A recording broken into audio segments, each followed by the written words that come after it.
Hello friends, welcome to Royal Study. दोस्तों, आज की इस वीडियो में हमारा एफएलटी थर्ड रहेगा। इससे पहले हम दो एफएलटी आपको दे चुके हैं।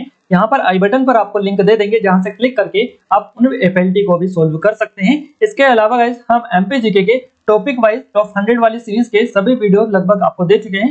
यहाँ पर आपको आई बटन पर लिंक दे देंगे, प्लेलिस्ट मिल जाएगी, जहाँ से आप जाकर सभी वीडियोस को रिवीजन और सुपर फास्ट तरीके से रिवीजन कर सकते हैं। हमने विद इन 20 मिनट में 100 क्वेश्चन का रिवीजन उसमें करवाया है, तो आप जाकर चेकआउट कर सकते हैं।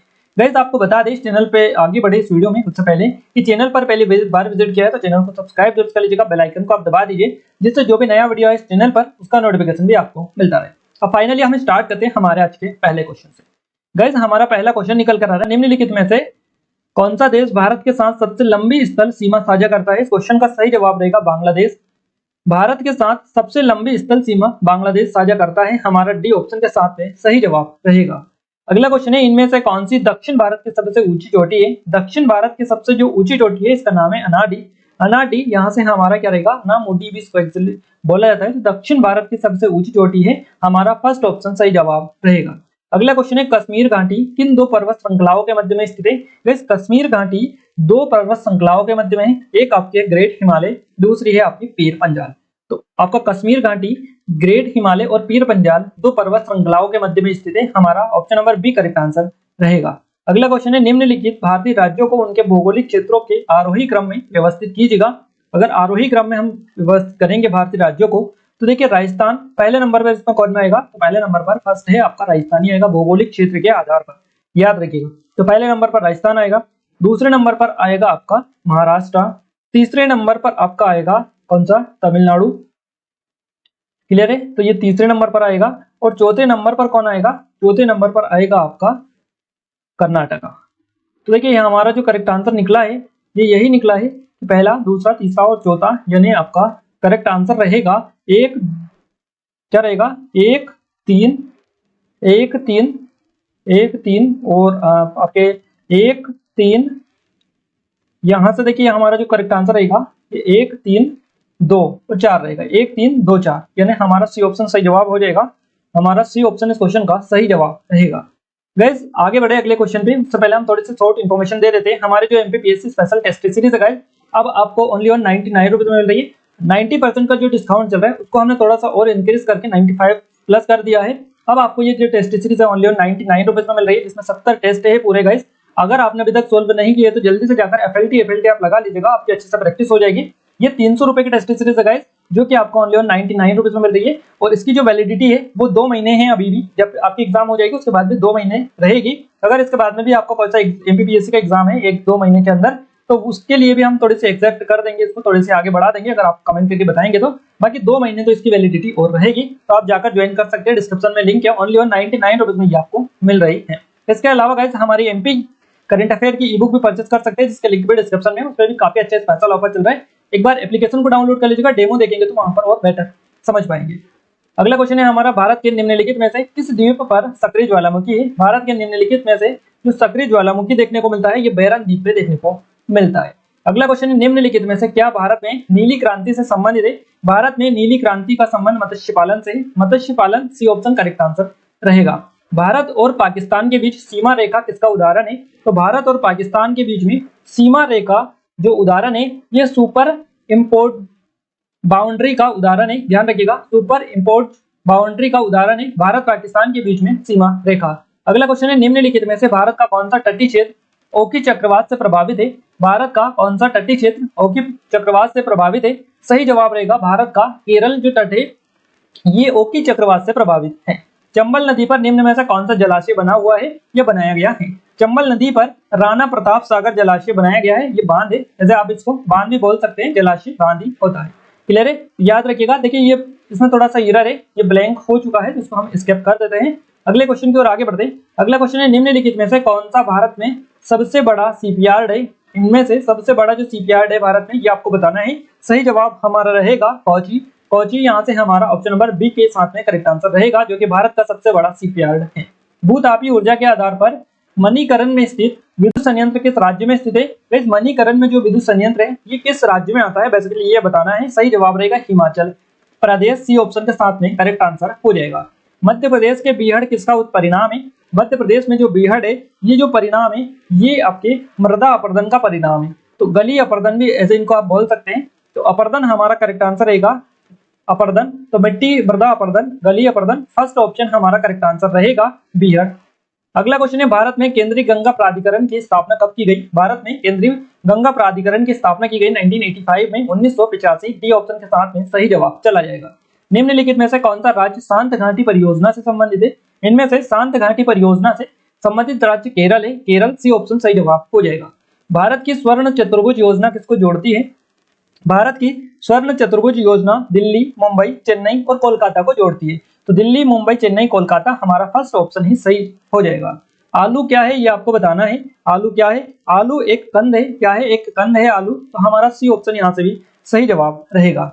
किस गैस को नोबल गैस कहा जाता है? तो गैस ये जो गैस है इसका नाम है हीलियम गैस। हीलियम गैस को नोबल गैस के नाम से भी बोला जाता है। मानव शरीर में सबसे बड़ी ग्रंथि कौन सी है? मानव शरीर में सबसे बड़ी ग्रंथि है यकृत ग्रंथि। तो ये सबसे बड़ी ग्रंथि हो जाती है मानव शरीर की। स्तनपायी किसके द्वारा श्वसन करते हैं? स्तनपायी फेफड़ों के द्वारा श्वसन करते हैं। तो फेफड़े हमारा डी ऑप्शन के साथ में सही जवाब चला जाएगा।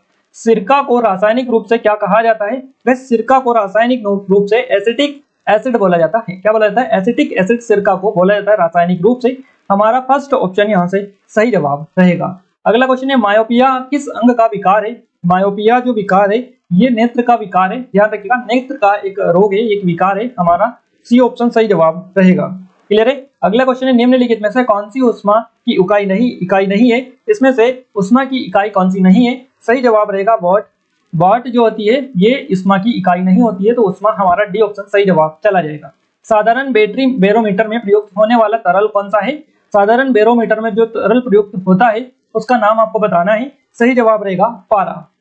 अगला क्वेश्चन है गाइस, निम्नलिखित में से कौन सा जीवाश्म ईंधन नहीं है? इनमें से जीवाश्म ईंधन कौन सा नहीं है? तो यूरेनियम जो है इसमें से जीवाश्म ईंधन नहीं होता है।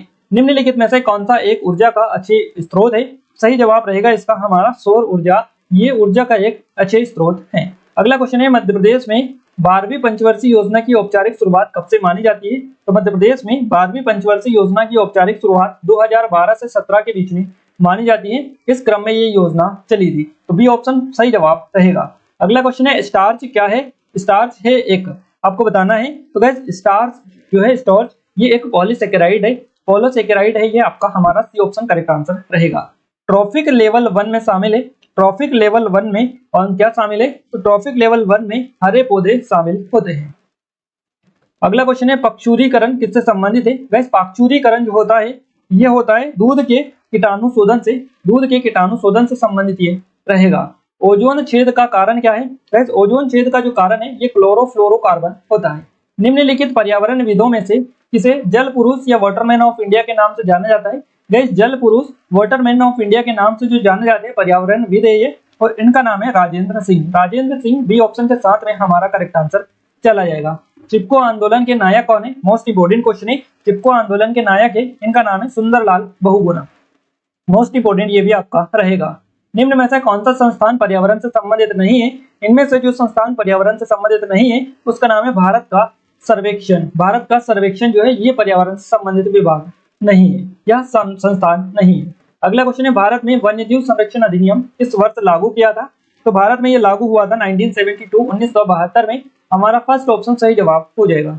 2011 की जनगणना में निम्न में से किस राज्य का जनसंख्या घनत्व सबसे कम है? तो इसमें से 4 ऑप्शंस आपको मिले हुए हैं। इनमें से सबसे कम जो जनसंख्या घनत्व है 2011 की जनगणना के अनुसार, तो वो राज्य है आपका अरुणाचल प्रदेश। अरुणाचल प्रदेश हमारा बी ऑप्शन सही जवाब रहेगा।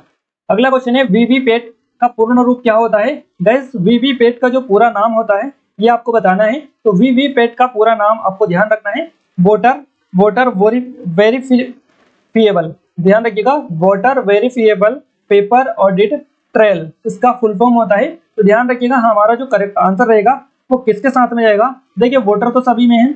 अब अगला आपको देखना है, ना तो वेरिफिकेशन आएगा, ना वेरिएबल आएगा, ना वोलेटाइल आएगा। क्लियर है? इसमें आएगा वेरिफिएबल और आपका पेपर ऑडिट ट्रेल। हमारा यहाँ से option number B correct answer रहेगा। इसकी स्पेलिंग आप देख लीजिएगा, थोड़ी सी कई सारे लोग कंफ्यूज हो सकते हैं। निम्न में से कौन सा देश G7 का सदस्य नहीं है? इनमें से G7 का जो सदस्य नहीं है ये नहीं है रूस। ऑप्शन सी करेक्ट आंसर रहेगा। अगला क्वेश्चन है, लिंकन इन द बारदो के लेखक कौन है? सही जवाब रहेगा लिंकन इन द बारदो। इसके जो लेखक है इनका नाम है जॉर्ज सॉन्डर्स। जॉर्ज सॉन्डर्स हमारा सी ऑप्शन सही जवाब हो जाएगा। निम्नलिखित में से कौन सी एक भारतीय नौसेना की पनडुब्बी है? इसमें से भारतीय नौसेना की एक पनडुब्बी है, इसका नाम है आईएनएस सिंधु रक्षक। आईएनएस सिंधु रक्षक हमारा सही जवाब रहेगा ऑप्शन नंबर बी। इनमें से कौन सा ब्रिक्स देशों में से एक नहीं है? तो ब्रिक्स देशों में से एक कौन सा नहीं है इनमें से आपको बताना है। सही जवाब रहेगा कनाडा, ऑप्शन नंबर डी। अगले क्वेश्चन की ओर आगे बढ़ते हैं। हमारा अगला क्वेश्चन है गाइस, अगला क्वेश्चन है नोक्रेन। नोक्रेन नेशनल पार्क NNS कहां पर स्थित है?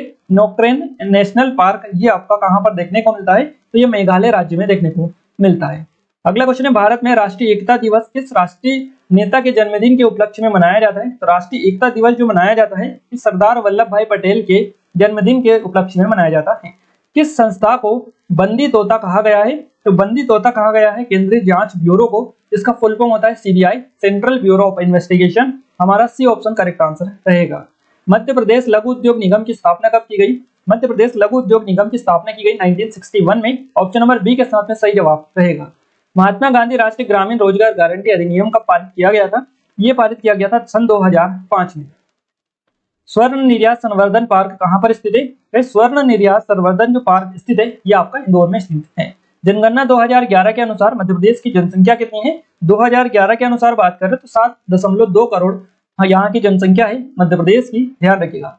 जनगणना 2011 के अनुसार या 2011 की जनगणना के अनुसार मध्य प्रदेश में अधिकतम जनसंख्या वाला जिला कौन सा है? इस जिले का नाम है इंदौर जिला। मध्य प्रदेश की अर्थव्यवस्था है कृषि प्रमुख, पूंजी प्रमुख, उद्योग प्रमुख या उपरोक्त में से कोई नहीं। सही जवाब रहेगा कृषि प्रमुख है मध्य प्रदेश की अर्थव्यवस्था। मध्य प्रदेश में खनिज नीति की घोषणा किस वर्ष में की गई थी? सही जवाब रहेगा इस क्वेश्चन का हमारा 1995 में, 1995 में मध्य प्रदेश में खनिज नीति की घोषणा की गई थी। प्रधानमंत्री ग्राम सड़क योजना का उद्देश्य क्या है? गाइस प्रधानमंत्री ग्राम सड़क योजना का उद्देश्य है इसमें से गांव को मुख्य सड़क से जोड़ना और कंक्रीट रोड का निर्माण करना। यानी ये जो दोनों कथन आपको दे रखे दोनों ऑप्शंस ऊपर के, ये दोनों सही है, इसलिए हमारा करेक्ट आंसर जाएगा ऑप्शन नंबर सी के साथ में दोनों 1 और 2। मध्य प्रदेश में उद्योगों के पिछड़ेपन का कारण क्या है? तो मध्य प्रदेश में उद्योगों के पिछड़ेपन का जो कारण है यह है वित्त की कमी, ऊर्जा की कमी और कच्चे माल की कमी। तो ये तीनों पॉइंट आपके रहेंगे, इसलिए उपरोक्त सभी हमारा करेक्ट आंसर रहेगा। अगला क्वेश्चन है 1024 किलोबाइट्स बराबर है। तो 1000 किलोबाइट्स जो बराबर होती है ये 1 मेगाबाइट के बराबर होती है। तो ध्यान रखिएगा 1 मेगाबाइट बराबर अगर आपसे पूछे जाए कि कितने किलोबाइट्स होते हैं तो 1024 होते हैं। एक्सेल स्प्रेडशीट की आधारभूत इकाई जहां हम डाटा दर्ज करते हैं वो क्या कहलाती है? एक्सेल स्प्रेडशीट की आधारभूत इकाई जहां पर हम डाटा दर्ज करते हैं वो क्या कहलाते हैं? उसको बोला जाता है सेल, इसको बोलते हैं सेल, बोलते हैं उसको। सेल में डेटा दर्ज किया जाता है जो कि एक्सेल स्प्रेडशीट की आधारभूत इकाई होती है। गूगल द्वारा कौन सा वेब ब्राउजर विकसित किया गया? गूगल के द्वारा जो वेब ब्राउजर विकसित किया गया इसका नाम है क्रोम। आई थिंक आप सभी को पता होगा। विप्रो कंपनी के प्रमुख कौन है? मोस्ट इंपोर्टेंट क्वेश्चन है। विप्रो कंपनी के प्रमुख है अजीम प्रेमजी। नेक्स्ट क्वेश्चन है कंप्यूटर में फैलने वाला वायरस क्या है? तो कंप्यूटर में फैलने वाला जो वायरस होता है ये कंप्यूटर प्रोग्राम होता है। स्पैम शब्द किस विषय से संबंधित है? स्पैम शब्द संबंधित है किससे? तो ये आपका संबंधित है कंप्यूटर से। स्पैम शब्द निम्न में से कौन सा एक सर्च इंजन है? इनमें से सर्च इंजन बताना है। तो गाइस बाइडू जो है इसमें से एक सर्च इंजन है। हमारा क्या रहेगा? Option number first correct answer इस क्वेश्चन का हो जाएगा। अगले क्वेश्चन की ओर हम आगे बढ़ते हैं। अगला क्वेश्चन है वीडियो कॉन्फ्रेंसिंग के लिए निम्नलिखित में से कौन सी डिवाइस अनिवार्य है? तो इसको वेबकैम बोलते हैं वीडियो कॉन्फ्रेंसिंग के लिए। HTTP का पूरा नाम आपको बताना है। गाइस आई थिंक आप सभी को पता है hyper text transfer program protocol, इसका फुल फॉर्म होता है HTTP का हाइपर टेक्स्ट ट्रांसफर प्रोटोकॉल। तो हमारा यहाँ से जो करेक्ट आंसर रहेगा ये आपका रहेगा option number B, hyper text transfer protocol, यानी बी ऑप्शन करेक्ट आंसर हो जाएगा। मध्य प्रदेश की सबसे ऊंची चोटी धूपगढ़ कहां पर स्थित है? वह जो धूपगढ़ की चोटी है यह महादेव पहाड़ियों में स्थित है। कौन सी श्रृंखला टोंस और सोन के मध्य जल विभाजक के रूप में काम करती है? तो ये जो श्रृंखला है इसका नाम है कैमूर श्रृंखला। कैमूर श्रृंखला ये जो श्रृंखला है टोंस और सोन के मध्य में जल विभाजक के रूप में काम करती है। मध्य प्रदेश का एकमात्र हिल स्टेशन पंचमढ़ी कहां पर स्थित है? ये आपका स्थित है महादेव पहाड़ी में। तो महादेव पहाड़ियां हमारा क्या रहेगा? Option number B correct answer रहेगा। तवा नदी किसकी एक सहायक नदी है? आई थिंक आप सभी को बताइए गाइस, नर्मदा नदी की सहायक नदी है तवा नदी।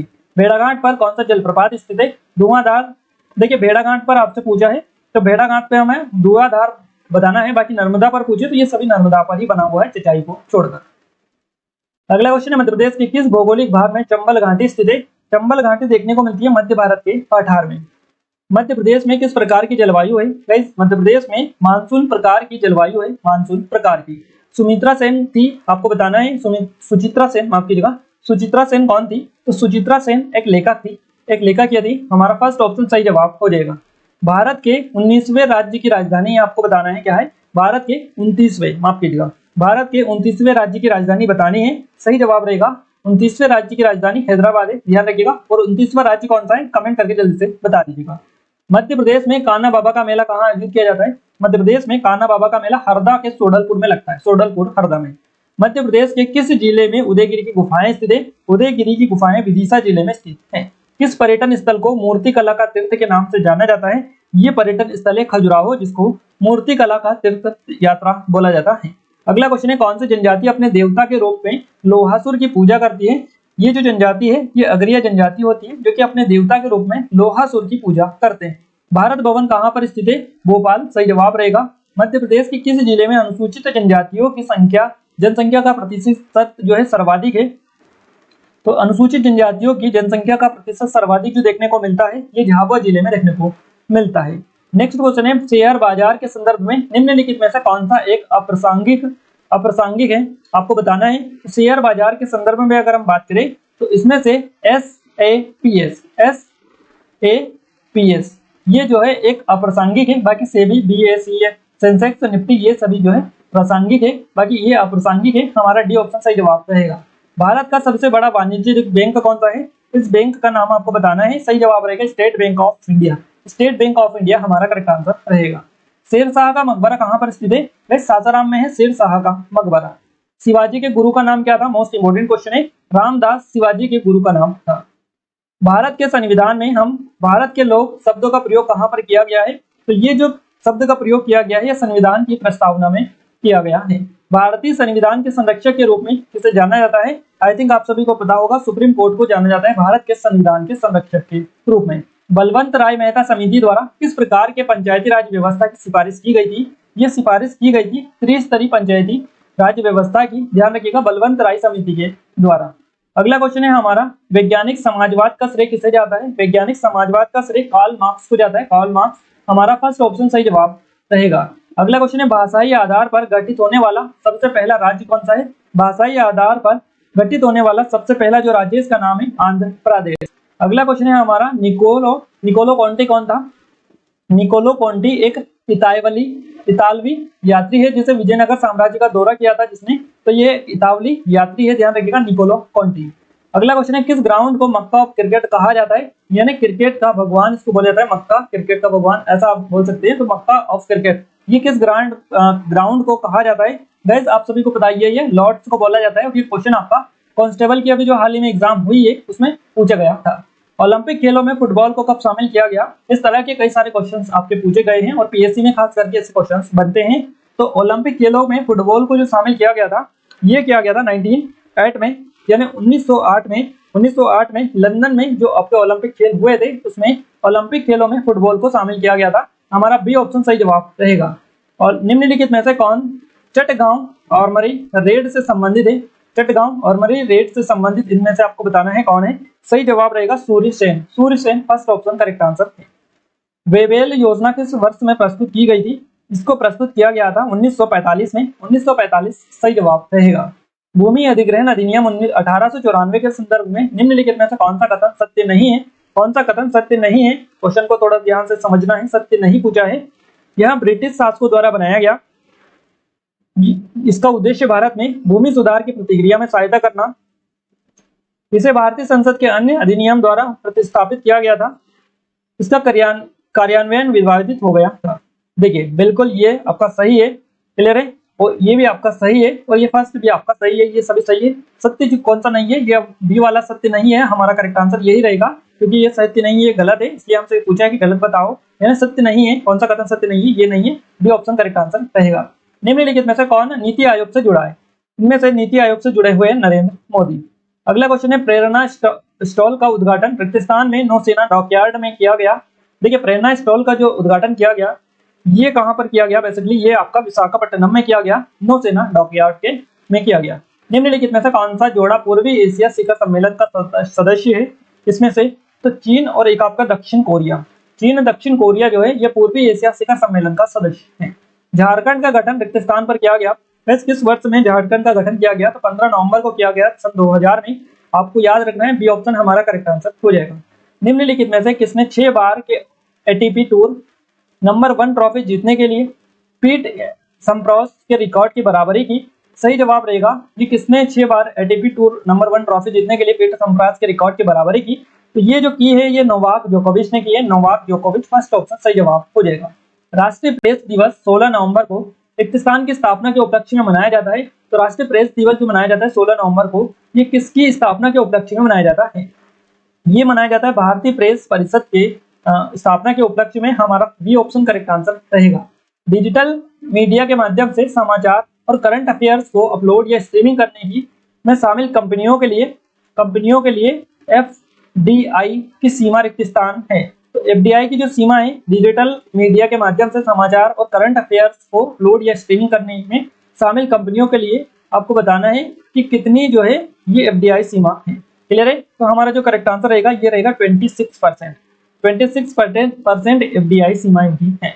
अगला क्वेश्चन है, किस पार्टी ने म्यांमार का आम चुनाव जीता है? म्यांमार का आम चुनाव जो जीता है ये जीता है नेशनल लीग फॉर डेमोक्रेसी ने। नेशनल लीग फॉर डेमोक्रेसी हमारा यहाँ से option number B correct answer रहेगा। गाइस यहाँ पर हम टॉप 100 क्वेश्चन जो है सुपर फास्ट तरीके से आपको कवर करवा चुके हैं। आई थिंक आपने अच्छे से अपना टेस्ट दे लिया होगा। हमारा FLT 3 ये था, इससे पहले 2 FLT आपको दे चुके हैं, नहीं देखे तो देख लीजिएगा। जल्दी एग्जाम से पहले हम सारे FLT कवर करवाने वाले हैं आपको, इसलिए ज्यादा से ज्यादा इस वीडियो को अपने दोस्तों के साथ शेयर करिएगा ताकि हमें सपोर्ट मिल पाए, मोटिवेशन मिले। और मोटिवेशन मिले तो जल्दी से जल्दी आपकी एग्जाम के पहले हम सारे FLT आपको सोल्व करवा दे ताकि आपकी अच्छे से प्रैक्टिस भी हो जाए और नए नए क्वेश्चन जो आपको मिले वो भी आपको याद हो जाए। जो क्वेश्चन आपने पढ़ रहे उनके रिविजन जल्दी से हो जाए। तो वीडियो को लाइक करने के साथ साथ अपने दोस्तों के साथ शेयर जरूर करें। चैनल पर पहली बार विजिट किया चैनल सब्सक्राइब जरूर कर लीजिएगा, बेल आइकन को आप दबा दीजिए जिससे जो भी नया वीडियो है इस चैनल पर उसका नोटिफिकेशन भी आपको मिलता है। एप्लीकेशन पर ओनली ऑन 99 रुपीज में टेस्ट सीरीज मिल रही है MPPSC की, जिसमें 70 प्लस टेस्ट आपको मिल रहे हैं। करंट अफेयर, MPGK सभी topic wise test, subject wise test उसमें डाले हैं, FLT भी डाले हैं, तो आप जाकर चेकआउट कर सकते हैं। आप डेमो पहले चेकआउट कर लीजिएगा, लिंक डिस्क्रिप्शन में MP की करंट अफेयर की ई बुक भी है, उसका भी आप डेमो जाकर चेकआउट कर सकते हैं। तो गाइस आज के वीडियो में बस इतना ही, मिलते हैं हमारे एक नए स्टडी वीडियो के साथ, तब तक के लिए जय हिंद, वंदे मातरम।